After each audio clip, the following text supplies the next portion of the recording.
নমস্কাৰ এয়া হৈছে ৰাম খেনা সংঘই সুন্দৰভাৱে এইবাৰ দুৰ্গা পূজা ইয়াত সুন্দৰভাৱে তেওঁলোকে অনুষ্ঠিত কৰিছে আৰু ইয়াত আপোনালোকে দেখা পাব অসমীয়াৰ স্বাভিমান তথা অসমৰ স্বাভিমান গামোচাখনক লৈ সুন্দৰ এক উপস্থাপন তেওঁলোকে কৰিছে আহক ভিতৰলৈ সোমাই যাওঁ প্ৰতি বছৰেটো কৰে প্ৰতি বছৰ কৰে কিন্তু এবাৰ অলপ ইউনিককৈ কৰি আছে ৰামচেনা সংঘই মানে কেনেকুৱা প্ৰস্তুতি পুৰা জোৰদাৰ চলি আছে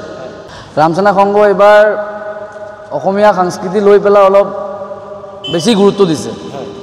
সেইটো কাৰণে মানে লংকাবাসী ৰাইজ হওক বা হোজাইবাসী ৰাইজ যিমান আছে ৰামচেনা সংঘত আহিবৰ কাৰণে মই অনুৰোধ জনাইছোঁ ৰামচেনা সংঘত কিমান সংখ্যক ল'ৰা আছে আমাৰ ৰামচেনা সংঘত সদস্য আপোনাৰ আছে মোটামুটি 100 সদস্য আছে হয়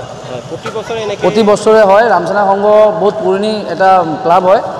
এইটো 1992 মানে এষ্টাব্লিছড হৈছিলে তেতিয়াৰে পৰা দুৰ্গা পূজা চলি আছে আৰু বিভিন্ন ধৰণৰ আমাৰ যেনে কালী পূজা হয় আৰু মানে যিবিলাক হ'ব লাগে সামাজিক কাম কাজ সব আমাৰ মানে জড়িত হৈ আছে পূজাৰ লগত সংগতি ৰাখি নতুন প্ৰজন্মক আপুনি কি ক'ব বিচাৰিব নতুন প্ৰজন্মক ক'ম যে মানে আমাৰ যিবিলাক পূজা আছে পূজাত মানে তেওঁলোকে অলপ উৎসাহ হৈ পেলাই আহিব লাগে মানে সমাজত কি হয় আমি আজি কিবা ৰাস্তাৰ 4 মাথা বা 3 মাথা থিয় হৈ পেলাই আপোনাৰ 5টা ল'ৰা একেলগে আনিব নোৱাৰোঁ কিবা ভাল কামৰ কাৰণে বেয়া কামৰ কাৰণে যদি আমি 5টা ল'ৰাক মাতোঁ তাৰ পিছত 10টা ল'ৰা আহি যায় কিন্তু আমি ভাবিছোঁ বা তেওঁলোকক অনুৰোধ জনাব বিচাৰিছোঁ যে তেওঁলোক আহক সামাজিক কামত লিপ্ত হওক আমাৰ লগত আহি পেলাই জড়িত হওক দেখা পাব ইয়াত খুব সুন্দৰভাৱে তেওঁলোকে একদম ৰংগোলী ইয়াতে প্ৰস্তুত কৰিছে আৰু ক'ব গ'লে ৰাম খেনা সংঘই প্ৰতি বছৰে এক চমক সৃষ্টি কৰিবলৈ তেওঁলোকে চমক সৃষ্টি কৰে আপোনালোকে ইয়াত দেখা পাব খুব সুন্দৰভাৱে ইয়াতে আল্পনা তেওঁলোকে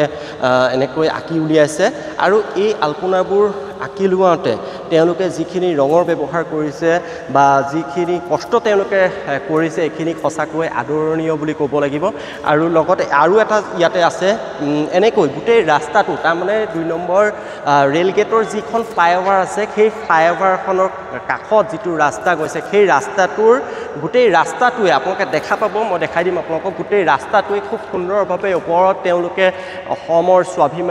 স্বাভিমান গামোচা তেওঁলোকে ইয়াতে সুন্দৰভাৱে উপস্থাপন কৰিছে তাৰ লগতে তেওঁলোকে সুন্দৰভাৱে ইয়াতে সুন্দৰভাৱে আল্পনা তেওঁলোকে সুন্দৰভাৱে তেওঁলোকে দিছে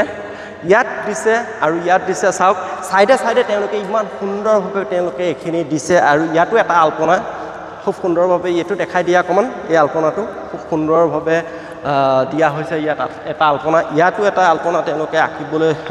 ধুনীয়াকৈ আৰু ডিজাইনবোৰ চাব আপোনালোকে এইটো এটা ময়ূৰৰ নিচিনা দেখিবলৈ খুব সুন্দৰভাৱে ইয়াত তেওঁলোকে এটা ফুলৰ লগতে খুব সুন্দৰভাৱে তেওঁলোকে উপস্থাপন কৰিছে আৰু এইখিনিত আপোনালোকে দেখা পাব যিহেতু 2 নং ৰেল গেটৰ ছাইডত আপোনালোকৰ যিখন ৱাল আছে ৱালত খুব সুন্দৰভাৱে আমাৰ যিসকল শ্বহীদ বীৰসকলৰ তেওঁলোকে ফটো ইয়াতে খুব সুন্দৰভাৱে তেওঁলোকে দি দিছে ইয়াত লাচিত বৰফুকনৰ ফটো আমাৰ চুকাফাৰ ফটো বিভিন্ন ধৰণৰ ভূপেন হাজৰিকাৰ ফটো ইত্যাদি ফটোৰে খুব সুন্দৰভাৱে ইয়াতে APJ আব্দুল কালাম দেৱৰ ফটো এনেকৈ কৰি বিষ্ণুপ্ৰসাদ ৰাভাৰ ফটোকে আদি কৰি খুব সুন্দৰভাৱে ইয়াতে তেওঁলোকে উপস্থাপন কৰিছে ইয়াতে দেখা পাব এইপিনে অলপ ঘূৰি আহা ইয়াত তেওঁলোকে খুব সুন্দৰভাৱে ইয়াতে লিখিছে আছে বছৰ আবাৰ হবে বুলি খুব সুন্দৰভাৱে ৰামখেনা সংঘই ইয়াতে উপস্থাপন কৰিছে ইয়াত খুব সুন্দৰভাৱে এইটো দেখাই দিয়া অকণমান খুব সুন্দৰভাৱে এইটো এটা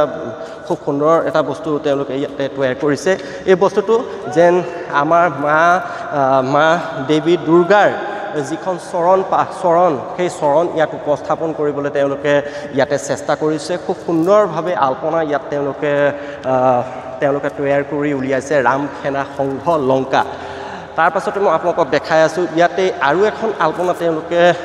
আঁকি উলিয়াইছে খুব সুন্দৰ আৰু তাত দেখাই দিয়া ৰামখেনা সংঘ বুলি ইয়াতে এটা ধুনীয়াকৈ যি অসমৰ কৃষ্টি সংস্কৃতিৰ এটা আধাৰ ইয়াতে তৈয়াৰ কৰা হ'ব যিহেতু আজি সপ্তমী গতিকে কাম চলি আছে এতিয়াও এয়া কাম কৰি আছে যিসকল ইয়াত লোক আছে তেওঁলোকে ইয়াতে দেখা হ'ব শাৰদীয়াৰ প্ৰীতি শুভেচ্ছা ও অভিনন্দন বুলি খুব সুন্দৰভাৱে ইয়াতে তেওঁলোকে লিখিছে আৰু সঁচাকৈ এক প্ৰশংসনীয় পদক্ষেপ লংকা ৰামসেনা সংঘৰ খুব সুন্দৰভাৱে তেওঁলোকে এই দুৰ্গা পূজাখন অনুষ্ঠিত কৰিছে। ধন্যবাদ।